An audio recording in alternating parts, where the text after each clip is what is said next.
Alright, I've never done this before, but I figure may as well try it. I know that when I was just starting out, I really wanted to watch editing videos, so I decided to make a few simple ones of my own.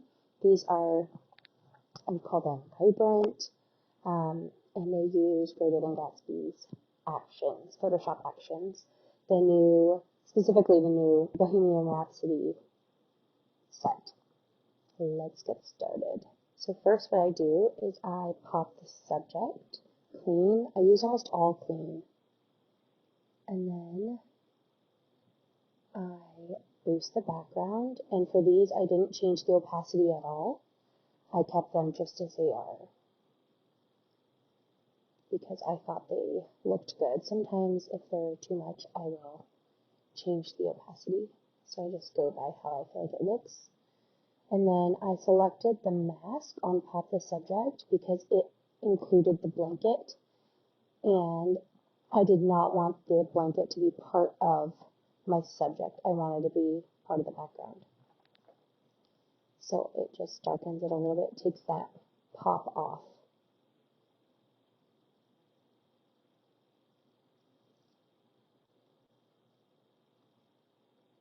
And then I will go to the mask for boost the background, and I boost the blanket too so that it goes with the background instead of the subject.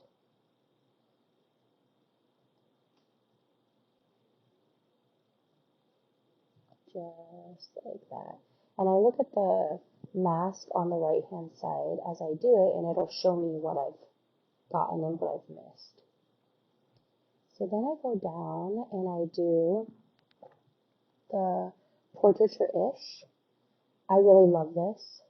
It does brighten it, so I do it in the beginning because I like to see how much it's going to brighten my photo. And I had a trial of portraiture and I really liked it. I was going to buy it. And I had the trial the same week that Bohemian Rhapsody came out. And I ended up not going with the portraiture because this, I feel like, works just the same. So I lower it down to 80% and I click it on and off and see how I like it. And then I flatten the background. And then I go up, and this is part of their free action sampler. I do the Van Gogh. And I just really like the way it looks, kind of creamy and blends things. I put it down to 40%. It's not a huge difference. It's subtle, but I really like the way it looks on my pictures, especially senior pictures of girls. And then I'll come down to Dodge and Darken, play that. I just feel like this one gives so much depth, so I bring it down to 40%. That's usually where I start, and then I take my brush and turn the opacity to between 45 and 50%, and I wipe it off my subject so that she is the focus and the main point of the photo. And I just do it lightly. And then I'll go through and I'll change my brush size to be large and at like 18%. And I'll go around just to kind of blend it through so she's not so boldly bright. It just blends a little bit. And then I actually didn't like how dark this was, so I took it down to 30%. And I felt like that was more what I was going for. Flattened it. And then some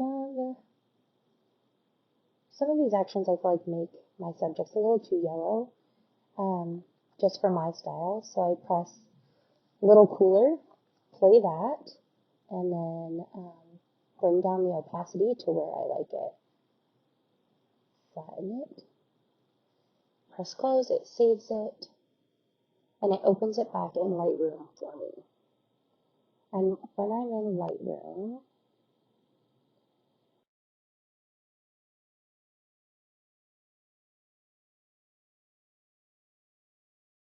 I like to bring up a reference image. Oh, I set my rating. So when I'm done with a picture, I set my rating to 5 so that I know it's done. So I like to bring up an image and kind of compare them to make sure that they are cohesive and consistent. And so I can see here that she might still be a little too yellow for me. So I bring down the temperature just a little bit. And then that's it. I'm all done. These actions make editing so simple and beautiful, and you get amazing images and great quality. So I've been really, really loving these.